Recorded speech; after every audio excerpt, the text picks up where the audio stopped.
Hi, I'm Gary, welcome to my channel and welcome to this look at the Airfix kits on offer at Aldi this Christmas.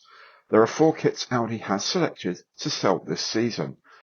First is a British icon, the classic Supermarine Spitfire, here the Mark 1A version used in the Battle of Britain. Next is the Curtiss P-40 Tomahawk, an American fighter used widely by the Royal Air Force in World War II, here in the camouflage used in the desert of North Africa.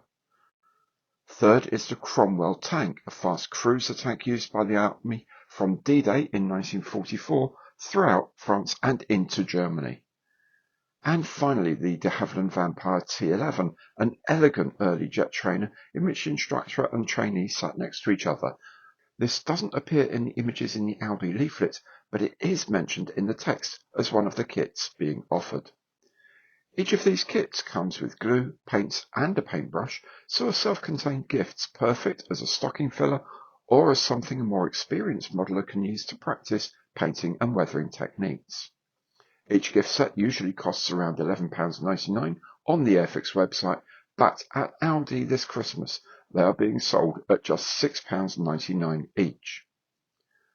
These Airfix gift sets should start arriving in store from Thursday 28th of November. Do please check with your local store for availability, as they may not arrive at every store on the same day. That's all for the moment. Thanks very much for watching, and I hope to see you again soon. Goodbye.